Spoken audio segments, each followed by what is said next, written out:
لا الہ الا اللہ محمد الرسول اللہ۔ دوستو، آپ نے کئی موضوعات کے اوپر بحث و مباحثہ دیکھا ہوگا، خطابت دیکھی ہوگی، تقریریں دیکھی ہوگی، کئی ٹاپکس کے اوپر، کئی موضوعات کے اوپر، کئی سبجیکٹ کے اوپر، کئی وشے کے اوپر آپ نے کئی تقاریر، وعظ، نصیحت، لیکچر اور اسپیچ، اسٹیٹمنٹ آپ نے پڑھے ہوں گے یا سنے ہوں گے، لیکن جو روز مرہ آپ پڑھ رہے ہو، جب تم بولنے کے قابل ہوتے ہو تو تمہارے ماں باپ جس چیز کو آپ کو سکھاتے ہیں وہ کون سے کلمات ہیں؟ وہ پہلا کلمہ جو مسلم کے گھر پہ سکھایا جاتا ہے بچے کو، وہ لا الہ الا اللہ سکھایا جاتا ہے۔ اور جب تمہاری مرتیو ہوتی ہے، ایکسپائر ہوتے ہو، تمہاری ڈیتھ ہوتی ہے، تم مرتے ہو، تو پھر تمہارے اوپر جو تلقین کی جاتی ہے یا مرنے کے ٹائم جو تلقین کی جاتی ہے میت کو، وہ کس چیز کی جاتی ہے؟ کلمے کی جاتی ہے۔ کبھی اس کے اوپر بھی آپ نے کوئی بیانات سنے؟ ٹھیک ہے، کبھی کبھی فضیلتیں لوگ عالم بیان کر دیتے ہیں، لیکن دوستو اس کا مطلب کیا ہوا؟ پڑھتے تو سارے ہیں، اربوں کی تعداد میں ڈیلی یہ کلمات پڑھے جاتے ہیں ورڈ کے اندر، لیکن میننگ کیا، ڈیفینیشن کیا؟ What is the definition of کلمہ توحید؟ کلمہ توحید کی تعریف کیا ہے؟ انٹرپریٹیشن کیا ہے؟ دوستو انٹرپریٹیشن کرنے میں جاؤں گا تو میری زندگی ختم ہو جائے گی۔ اس کی تفصیلات، اس کی توضیحات، اس کی تشریح کوئی عالم کی مجال نہیں ہے کہ وہ کر پائے، لیکن مختصر سا میں آپ کو سمجھا رہا ہوں۔ الہ کہتے ہیں معبود کو، خالق کو، کریٹر کو، پیدا کرنے والے کو الہ کہا جاتا ہے۔ لا کا مطلب ہوتا ہے نہیں، لا الہ کہ کوئی کریٹر ہے ہی نہیں، کوئی معبود ہے ہی نہیں۔ پہلے تو یہ اگنور کر دیا، ٹھکرا دیا، کوئی ہے ہی نہیں۔ پھر کیا کہا؟ الا اللہ، مگر اللہ ہے۔ ٹھکرایا کیوں؟ کہ جس کی تم پرستش کر رہے ہو، جس صنم کی، جن باباؤں کی، جن مزاروں کی، جن مرشدوں کی تم نے خدا کے مقابل باوے کھڑے کر رکھے ہیں، اور جن کے سامنے جھکتے ہو، جن سے مانگتے ہو، حاجتیں پیش کرتے ہو، مسائل اور ایشوز ان کے سامنے پیش کرتے ہو، ویسا تو کوئی ہے ہی نہیں جو تمہاری فریاد کو سن سکے۔ قرآن کے اندر ہے کہ جب تم پریشانی میں ہوتے ہو تو تمہاری فریاد کون سنتا؟ اللہ کی ذات سنتی ہے۔ بھنور میں ہو تو دریا کے بیچ میں تمہارے بھنور میں کشتیاں پھنس جاتی ہے، تو اس وقت تم کس کو پکارتے ہو؟ اللہ کی ذات کو پکارتے۔ بے شک ہر مصیبت سے نجات دینے والی ایک ہی ذات ہے، کوئی نیکسٹ باڈی نہیں۔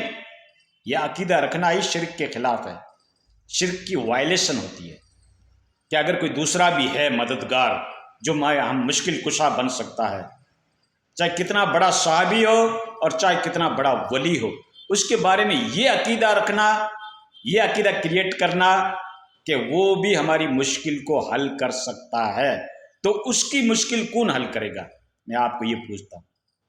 بشر ہے، انسان ہے، منوشیہ ہے، اس کو اگر کوئی کشٹ پہنچتا ہے، چاہے کتنی بگ پرسنالٹیز ہو، کتنی بڑی مہان پرسنالٹیز ہو، سیلیبریٹ ہو، عابد ہو، زاہد ہو، متقی ہو، قطب ہو، ابدال ہو، خواجہ ہو، غوث ہو، اگر اس کو کوئی تکلیف پہنچتی ہے تو وہ اللہ سے مانگتے تھے۔ ان کی کتابیں پڑھو، سوانح حیات پڑھو، وہ کتنے توحید پرست تھے، تب تو دنیا آج ان کا نام لے رہی ہے۔ لیکن ان کی توحید کو، ان کی کتب کو تو ہم پڑھتے نہیں، اور اس کے بارے میں ہم من گھڑت جو روایات گھڑ رکھی ہے، کرامات گھڑ رکھی ہے، اس کو ہم سن کر ہم اس کی پوجا چالو کر دیتے ہیں۔ اس لیے کلمے کے اندر پہلے تو یہ نفی کی گئی کہ لا الہ، جس کی تم پرستش کرو، جس کے سامنے مانگو، جس کے سامنے مسائل پیش کرو، مشکل پیش کرو، بیماری کی، اولاد کی، بارش کی، پریشانی کی، وہ تو کوئی ہے ہی نہیں۔ لا الہ، کوئی ہے ہی نہیں معبود۔ معبود کا مطلب جس کے سامنے جھکا جائے، سلنڈر بنا جائے، جس کے سامنے ہاتھ اٹھایا جائے، جس کے سامنے جبی نیاز کو جھکایا جائے، وہ کوئی ہے ہی نہیں۔ کلمے نے انکار ہی کر دیا، تم نے غور ہی نہیں کیا، کلمہ تو پڑھ رہے ہو اور جھک رہے ہو دوسروں کے سامنے، اور کلمہ اس کی انکار کر رہا۔ لا الہ، کوئی ہے ہی نہیں، الہ ہے ہی نہیں، معبود ہے ہی نہیں۔ تو پھر کیا ہے؟ الا اللہ، مگر اللہ کی ذات ہے، وہ اس کا نام ہے وحدہ لا شریک لہ، وہ تنہ تنہا ہے، اس کا کوئی شریک نہیں، اس کا کوئی معاون نہیں، اس کا کوئی مددگار نہیں، اس کا کوئی نصرت کرنے والا نہیں، اس کی کوئی کنٹریبیوشن کرنے والا نہیں، اس سے کوئی نیگوشیشن کرنے کی ضرورت نہیں، اس سے کوئی مشورہ لینے کی ضرورت نہیں، اس سے کوئی پارلیمنٹ بلانے کی ضرورت نہیں، وہ تنہ تنہا ہے۔ لم یلد ولم یولد، نہ تو اس نے کسی کو جنا، نہ وہ کسی سے نکالا گیا جنا گیا، بلکہ وہ ہمیشہ سے ہے، ازل سے ہے اور ابد تک رہے گا۔ اللہ کی ذات ہمیشہ سے ہے اور ہمیشہ رہے گی۔ اس نے ہر چیز کو پیدا کیا۔ یہ سورج جو زمین سے 13 لاکھ گنا بڑا ہے، ہم سورج کو دیکھ رہے ہیں، یہ زمین سے 13 لاکھ گنا بڑا ہے، 1000 نہیں، 100 نہیں، 13 لاکھ گنا بڑا ہے۔ اس کو کس نے پیدا کیا؟ اور یہ اسپیڈ کے ساتھ بھاگ رہا ہے، 15,000 برس سے بھاگ رہا ہے۔ اس کو کون بھگا رہا ہے؟ اس کے پیچھے کون سی شکتی ہے، کون سا پاور ہے، کہاں سے نکلا؟ جو اللہ کے منکر ہیں، دہریہ قسم کے، ناستک قسم کے جو لوگ ہیں، زیادہ پڑھتا ہے نا انسان تو باوڑا بن جاتا ہے، وگیان پڑھتا ہے، سائنس پڑھتا ہے، تو جتنا اونچائی پہ چڑھتا ہے اتنا ہی اونچائی سے نیچے گرتا ہے۔ تو وہ لوگ خدا کا انکار کر بیٹھے، اور جس نے صحیح سائنس کو سمجھا اس نے تو ایکسپٹ کر دیا کہ بے شک اللہ کی ذات ہے۔ کریٹر کے بغیر تو ایک سوئی نہیں بنتی، میکینک کے بغیر سوئی نہیں بنتی، تو یہ زمین، یہ آسمان، یہ اتنا بڑا سورج، اور ایک سورج نہیں، 3 ارب سورج، یہ کیسے آ گئے؟ اور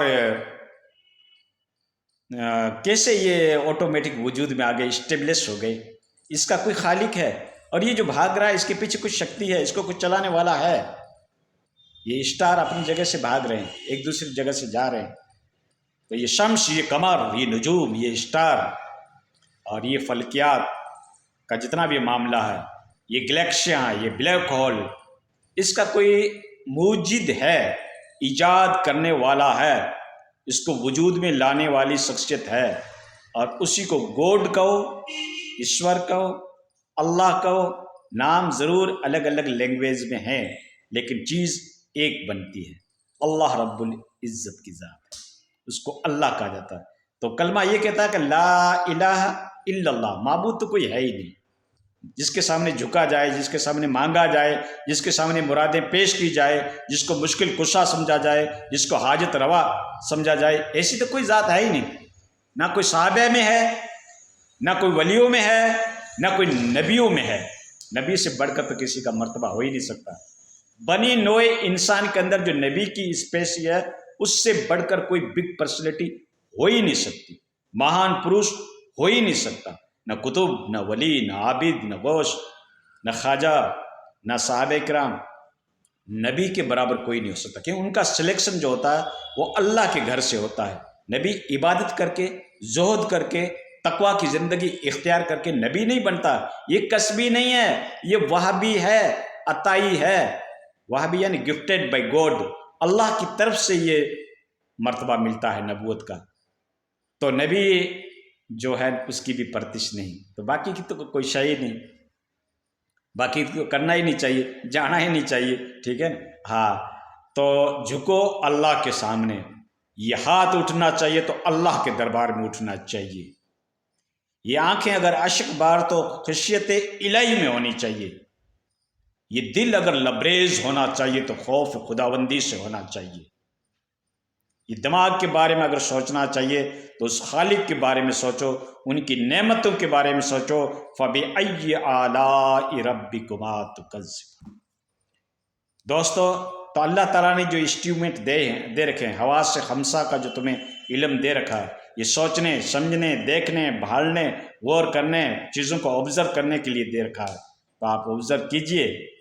کالی رات، کالا پہاڑ، کالے رنگ کا پتھر، اور اس کے نیچے کالے کلر کی چینٹی رینک رہی ہے، چل رہی ہے، اللہ اس کو بھی روزی دے رہا ہے، اور ایک ہاتھی جیسے جانور کو بھی اللہ روزی دے رہا ہے، اور ایک ویل مچھی جیسی جو 11 ہاتھی کے برابر ہے، اور روزانہ کی اس کی خوراک 5 ٹن ہے، اس کو بھی اللہ خوراک پہنچا رہا ہے، اس کی بھی پورتی کر رہا ہے۔ وہ ہے میرا خالق، وہ ہے میرا رازق، وہ ہے میرا کریٹر، وہ ہے عبادت کے لائق، وہ ہے جس کے سامنے جھکا جائے، جس سے مانگا جائے، وہ میرا رب ہے۔ اس پلینٹ ارض کے اوپر، اس روئے زمین کے اوپر اللہ تعالیٰ کی اتنی مخلوقات ہے، اتنی مخلوقات ہے۔ جدید سائنس کہتی ہے کہ اس روئے زمین کے اوپر 1 انچ بھی جگہ باقی نہیں ہے، 1 انچ بھی باقی نہیں جہاں پہ اللہ کی کوئی نہ کوئی مخلوق پائی جاتی ہو، نہ پائی جاتی ہو۔ حشرات الارض کی شکل کے اندر کیڑے مکوڑے خوردبین سے اپنے دیکھیں گے تو روئے زمین کے اوپر 1 انچ بھی جگہ باقی نہیں ہے، کوئی نہ کوئی مخلوق ہے، اور اس کو روزی کون دے رہا ہے؟ اللہ کی ذات دے رہی ہے۔ تو دوستو کلمے کا پورا انٹرپریٹیشن تو میں کر نہیں سکتا، لیکن مختصر جو میں نے آپ کو بیان کر دیا، کلمہ ہمیں یہ سکھاتا ہے کہ توحید پرستی سیکھو، اللہ کی وحدانیت کو تسلیم کرو، اور یہ پیشانی جھکنی چاہیے تو اللہ کے دربار میں جھکنی چاہیے۔